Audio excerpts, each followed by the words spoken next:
করি নাই। আমরা কি করেছি? আমরা প্রত্যেকটা শহীদ পরিবারে কি হাজির হয়েছি, হাজির হয়ে বলেছি আজকে থেকে আমরাও আপনাদের পরিবারের সদস্য। আপনাদের সুখ আমাদের সুখ, আপনাদের দুঃখ আমাদেরও দুঃখ। আমরা সুখ দুঃখ ভাগাভাগি করব। কতগুলো পরিবার এতই নিরীহ নিরুপায়, নুন আনতে পান্তা ফুরায়, রিক্সা শ্রমিক, রিক্সা চালক, গার্মেন্টস শ্রমিক, দিন মজুর, তারা দুনিয়া থেকে বিদায় নিয়েছে ভাই আপনাদের জন্য, আপনাদের অধিকার আদায় করার জন্য, দেশবাসীকে মুক্তি দেওয়ার জন্য। যাদের অবদানের কারণে আজকে এখানে দাঁড়াতে পেরেছে, কথা বলতে পারছি। তাদের পরিবারের কাছে যখন গিয়েছি, চোখের কোনায় পানি দেখি নাই, আমি রক্তের ফোঁটা দেখেছি। মায়ের চোখে, বাবার চোখে, ভাইয়ের চোখে, বোনের চোখে, স্ত্রীর চোখে, অবুঝ সন্তানের চোখে। কোন কোন জায়গায় এতিম সন্তানের হাত করে তার সফলতার কারণে টেনে নিয়ে গেছে একটা দেয়ালের পাশে গিয়ে বলে, এই আমার বাবা। তার মনের মতো করে বাবার ছবি এঁকেছে দেয়ালের মধ্যে। এরপরে আমাকে বলে, দাদু আমার বাবা কি ফিরে আসবে? আহারে,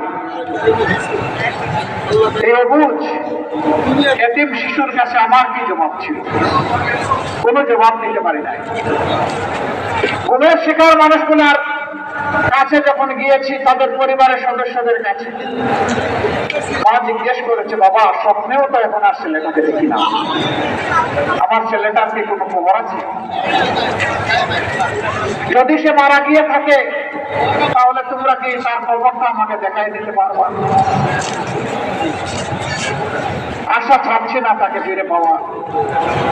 যদি খবর থাকে আমাকে দাও, যদি আমার ছেলেকে হত্যা করা হয় তার খবরটা দেখিয়ে দাও, অন্তত তার কবরের মাটি ছুঁয়ে একটু চুমু খাবো, নিজেকে সান্ত্বনা দেব।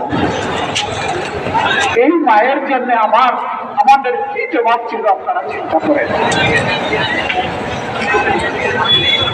দফায় দফায় মামলা দিয়ে মানুষকে নাজেহাল তছনছ করা হয়েছে।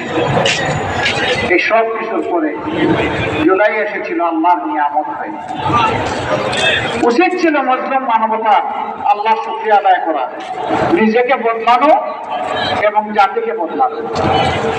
আফসোস, কেউ বদলানোর আকাঙ্ক্ষা দিয়ে এগিয়ে গেল, আর কেউ আগের মতো আবার সেই ফেসিবাদী কায়দায় অপকর্ম শুরু করে দিল। অবশ্য কুমিল্লার মানুষ শিক্ষিত এবং ভালো, এখানে কেউ ছাতাপাটা নেই না কারো কাছে। আমি বহু জায়গায় গাড়ি থেকে নেমে কানে কানে গিয়ে জিজ্ঞেস করি ফুটপাতের দোকানদারকে যে এখানে কেউ ছাতা চায় কিনা। দেখি চতুর্দিকে তাকাইয়া বলেছি, না আমার কাছে কেউ ছাতা চায় না। আমি বললাম, ভাই আমি তোমার মুখের দিকে তাকাইয়া প্রশ্ন করলাম, তুমি চতুর্দিকে তাকাইলা কেন? তো দুই একজন ভয়ে ভয়ে বলে যে আমার এই কথাটা কেউ শুনলে অসুবিধা আছে, ছাড়া নেই আবার শাসন করে যায়, বলে যে সন্তান কাউকে বলতে পারবে না আমি যে ছাড়া নিয়েছি। ফুটপাতের দোকানদার থেকে শুরু করে শিল্পপতি পর্যন্ত কেউ তাদের যন্ত্রণা থেকে রক্ষা পাচ্ছে না। ওই শিল্পপতিদেরকে রাতে বিরাতে 2টা, 2:30, 3টায় ফোন করে, আপনি অমুক না? বলে হ্যাঁ। আপনি কি খুব শান্তিতে বাসায় ঘুমাচ্ছেন? বলে ভাই কি বলতেছে বুঝতেছি না, তুমি কে? আপনি কে? আমি কি? আপনার চেনার দরকার নাই। কালকে ছোট ভাইয়েরা যাবে, দেখা করবে, ওরা যা বলবে তাই করবেন, আর না হয় রাতের ঘুম হারাম করে দেবো। কেউ শান্তিতে নাই। আমরা কি চাই সেই ফেসিবাদ আবার ফিরে আসুক? তাহলে এই ফেসিবাদকে বিদায় দিতে হলে কাকে দিয়ে বিদায় দিবেন? জুলাইয়ে যারা ভোট পেতে যুদ্ধ করেছে জাতির জন্য, তাদের প্রয়োজন হবে। বন্ধুগণ, 15.5 বছর অনেক নির্যাতনের শিকার হয়েছি। দফায় দফায় আমরা সবাই এখানে যারা আছেন সবাই জেলে গিয়েছি, কিন্তু আমরা দেশ ছেড়ে যাইনি। আল্লাহর মেহেরবানিতে, আল্লাহর দেওয়া শক্তিকে তার উপর ভরসা করে এই দেশকে ভালোবাসে, দেশের মানুষকে ভালোবাসে আমি না হয় চলে গেলাম এই নিরুপায় সহকর্মীদেরকে দেখতে কি আমরা দেশ ছাড়ি নাই, দেশে ছিলাম, এখন আছি, আল্লাহ রেখেছেন। কথা দিচ্ছি, সুখে দুঃখে আমরা দেশবাসীকে ফেলে কোথাও যাব না ইনশাআল্লাহ। আমরা ছিলাম, আমরা আছি, আল্লাহ যেন আমাদেরকে তৌফিক দেন আমরা থাকতে পারি।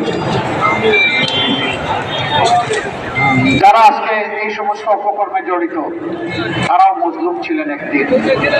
জোর হাতে বলি, আপনি মজলুম ছিলেন, জালেম হতে চাইয়েন না। আপনি কেন জালিম হবেন? মজলুমের দুঃখ তো আপনার বোঝার কথা, কিন্তু যারা এত কিছুর পরেও বুঝবেন না তাদেরকে ইনশাআল্লাহ আগামী 12 তারিখ বুঝিয়ে দিতে হবে। অনেকে এখন সন্ত্রাসের পরিবেশ সৃষ্টি করছেন মানুষের মধ্যে ভয়ভীতি সৃষ্টি করার জন্য। মায়েদের ব্যাপারে আমি আর কথা বলতে যাচ্ছি না। এখানে দুই যুবক তারা অত্যন্ত স্পষ্টভাবে তাদের অভিব্যক্তি মায়ের প্রতি তারা ব্যক্ত করেছে। আমি শুধু একটা কথা বলবো, আপনারা এটা ছেড়ে দেন। আপনারা ছেড়ে যদি না দেন, মনে রাখবেন আমরা আমাদের জীবনের চেয়ে মায়েদের ইজ্জতের মর্যাদা অনেক বেশি বুঝি। আর যদি মায়ের গায়ে কেউ হাত দেয়, আর যদি হুঙ্কার দেয় আমাদের মায়েদের কাপড় খুলে নেবে, আমরা তাদেরকে ছেড়ে কথা বলবো না ইনশাআল্লাহ। ওরকম পরিস্থিতি যেখানেই হবে, আমি যোদ্ধা লড়াকু যুবকদেরকে বলবো, তোমরা যারা বুকের রক্ত দিয়ে, বিশেষ করে এই 35 শহীদের কুমিল্লার যুবকদেরকে বলবো, তোমরা সেদিন যারা জীবনের মায়া ত্যাগ করে জাতির জন্য রাস্তায় নেমেছিল, আসো এরকম বেয়াদবি কেউ করলে মায়ের ইজ্জত রক্ষা করার জন্য আরেকবার তোমাদেরকে লড়তে হবে।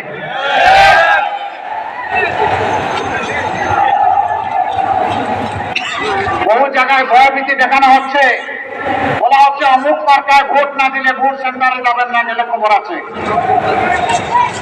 আমি মাদেরকে বিশেষভাবে বলবো, তাদেরকেই ভয় দেখানো হচ্ছে।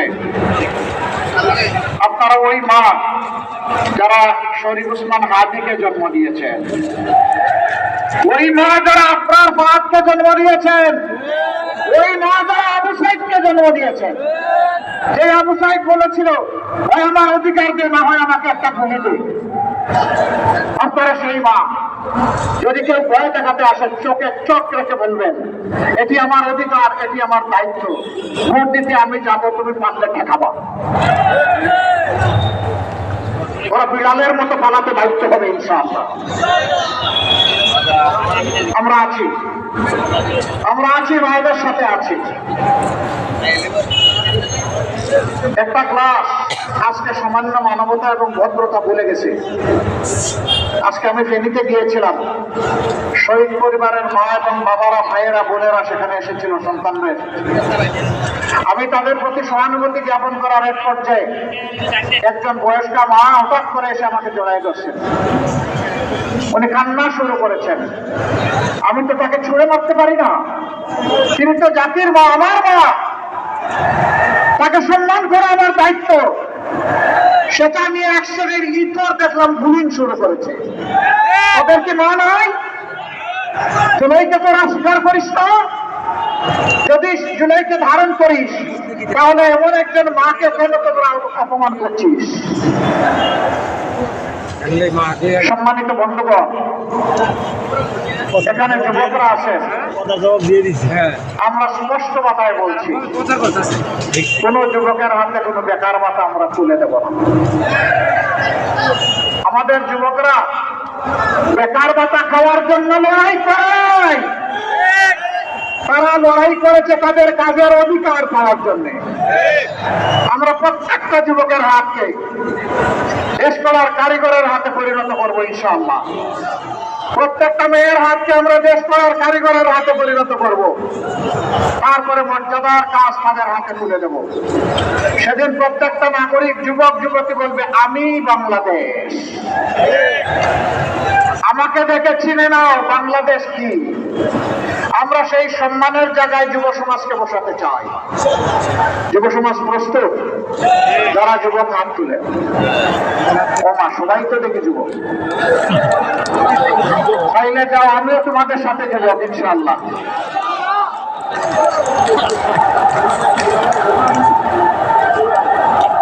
যুবকরা বাঘ সিংহ পর্বত কাউকে ভয় করে না, আল্লাহর পর শুধু আল্লাহকে ভয় করে আর আল্লাহর পর ভরসা রাখে। জাতির মুক্তির পথে যত বাধা আসবে সেটা যদি হিমালয় পর্বতের মতো হয়, মহান আল্লাহর কাছে তৌফিক চাই আমরা যেন সেটা মারিয়ে সামনে অগ্রসর হতে পারি। আমরা কথা দিচ্ছি, আল্লাহ যদি আমাদেরকে এই দেশ সেবার দায়িত্ব দেন, আমরা চাঁদাবাজের কোনো অস্তিত্ব রাখবো না, আমরা দুর্নীতিবাজদের অস্তিত্ব রাখবো না। হায় হায়, এখন তো সবাই বিপদে পড়ে গেছে, এখন কি হবে? চাঁদাবাজ যারা, তাদেরকে বলছি ভাই এটা হারাম, এই কাজ ছেড়ে দাও, যা করেছে তওবা করো, পারলে সবার হক ফেরত দাও। এরপরে তোমাদের যদি কিছু না থাকে, আমাদেরকে আল্লাহ যা রিজিক দিয়েছেন তাই ভাগ করে তোমাদের সাথে খাবো, তবু আল্লাহর রাস্তায় তোমরা চাঁদাবাজি করো না। আমরা তোমাদেরকে শিক্ষা দিব, প্রশিক্ষিত করব, তোমাদের হাতেও ইনশাআল্লাহ মর্যাদার কাজ তুলে দেব।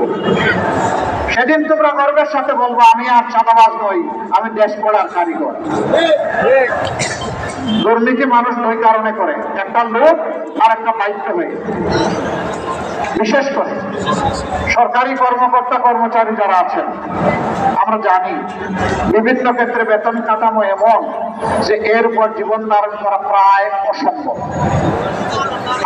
আপনি রাষ্ট্রের সার্ভিস নেবেন আর তাকে সম্মানের সাথে বাঁচতে দিবেন না, ব্যবস্থা করবেন না। এই রাষ্ট্রের এরকম কেউ বাধ্য হয়ে যদি অপরাধ করে তাকে শাস্তি দেওয়ার কোনো অধিকার নেই। আগে সম্মানের সাথে বাঁচার সুযোগ করে দিতে হবে।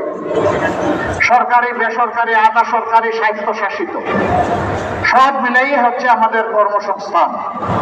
আমরা কথা দিচ্ছি এই সব ক্ষেত্রে ইনসাফ কায়েম করা হবে ইনশাআল্লাহ। আরেকটা জিনিস আমরা সাফ করে বলতে চাই, আমরা সমাজে ইনসাফ কায়েম করবো। সেই ইনসাফ, একজন সাধারণ শ্রমিক অপরাধ করলে তার যে আইনে বিচার হবে, যে শাস্তি হবে, রাষ্ট্রের প্রেসিডেন্ট এবং প্রধানমন্ত্রী যদি একই অপরাধ করেন তাদেরকেও ছাড় দিয়ে কথা বলা হবে না। একই আইনে একই অপরাধের একই শাস্তি তাদেরকেও ভোগ করতে হবে। বরঞ্চ অভাবের তুলনায় যদি সাধারণ মানুষ কিছু করে সে মাপ পেয়ে যাবে, কিন্তু রাষ্ট্রীয় দায়িত্বে আসা ব্যক্তি অবশ্যই তিনি কোন দায় মুক্তি পাবেন না। আরেকটা কথা পরিষ্কার করতে চাই, আমরা পরিবারতান্ত্রিক রাজনীতি আর দেখতে চাই না। রাজার ছেলে রাজা হবে, যোগ্যতা থাকুক কিংবা না থাকুক।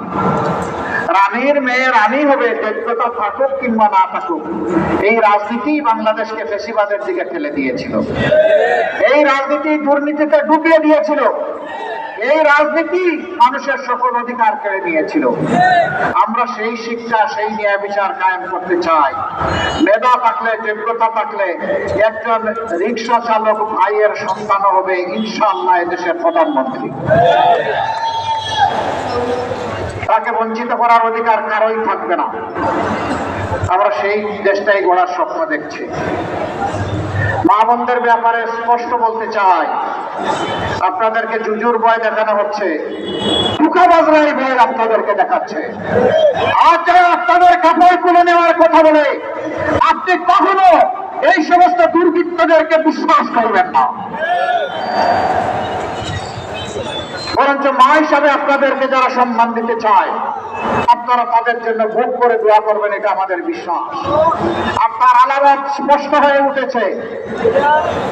একজন বোন আপনারাও দেখেছেন সোশ্যাল মিডিয়ায়, সে তার পছন্দের কাপড় পরে হঠাৎ করে এক সাংবাদিকের মুখোমুখি সাংবাদিক বন্ধুটি তাকে জিজ্ঞেস করেছেন যে আপনি আগামীর শাসন ক্ষমতা কারে দেখতে চান? তিনি বলেছেন জামাত। জামাতকে কেন দেখতে চান? বলে জামাত আসলে দেশটা ঠিক হবে। বলে যে তাইলে তো এই কাপড় করে চলতে পারবেন না। বলে যে না, পরবো না, অন্য কাপড় আপনাকে পরতে হবে। তাই পরবো।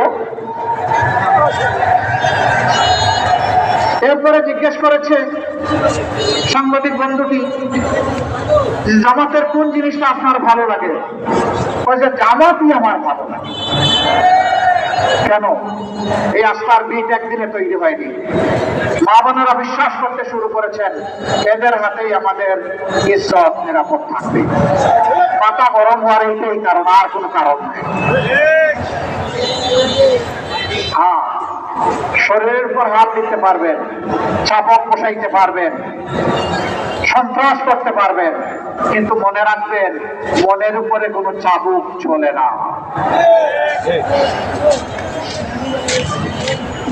আমরা মাদেরকে কথা দিচ্ছি, শিক্ষা, উচ্চ শিক্ষা সবকিছু আপনাদের জন্য নিশ্চিত করা হবে। আমরা আমাদের পলিসি ডিক্লেয়ার করেছি, মাস্টার্স পর্যন্ত মায়েরা ইনশাআল্লাহ সরকারি খরচে লেখাপড়া করবে। এখন ভাইয়েরা মন খারাপ করছেন নাকি? আমরা কি দোষ করলাম? না, দোষ করেন নাই, ওনাদের গুণের স্বীকৃতি দেওয়ার জন্য এটা আমরা করছি। আচ্ছা, কেউ কি হাত তুলবেন যে এইখানে আপনার এই বয়সে আপনি আপনার গর্বে একটা বাচ্চা ধারণ করেছেন? এইরকম কেউ আছে? নবডি, কেউ নাই। অসম্ভব, পুরুষ তার গর্বে বাচ্চা ধারণ করতে পারবে না।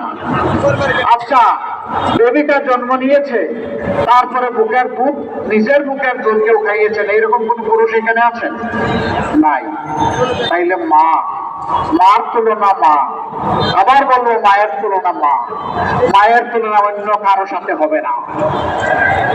এই জন্যই মাকে সম্মান করতে হবে। তাই মায়েরা ঘরে থাকবেন ইনশাআল্লাহ ইজ্জত এবং নিরাপত্তার সাথে। রাস্তায় যখন চলাচল করবেন তখন তাদের ইজ্জত নিশ্চিত করা রাষ্ট্রের দায়িত্ব হবে। আর যখন তারা কর্মস্থলে যাবেন তখন তারা ওই ডিগনিটি এন্ড সিকিউরিটি, সম্মান আর নিরাপত্তার সাথে তারা ইনশাআল্লাহ কাজ করবে। সেদিন মাও গর্ব করে বলবেন আমিও বাংলাদেশ। এই বাংলাদেশটাই চেয়েছিলাম। এই বাংলাদেশ কায়েম না হওয়া পর্যন্ত আমাদের লড়াই অব্যাহত থাকবে ইনশাআল্লাহ।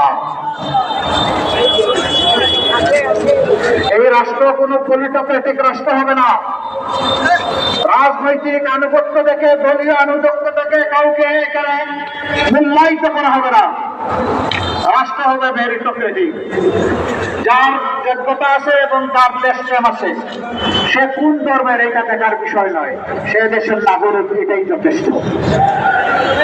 তাকে সেই জায়গায় বসিয়ে দেওয়া হবে। দল ধর্মে কোনো ব্যবধান আমরা রাখবো না। আমরা জাতিকে বিভক্ত করতে দেব না। আমরা ঐক্যবদ্ধ জাতি নিয়েই সামনে এগিয়ে যেতে চাই।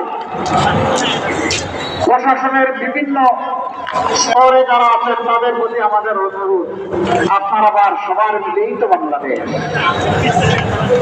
আসুন আমরা সবাই যার যার জায়গা থেকে বিবেকের আলোকে, আইনের গাইডলাইন অনুযায়ী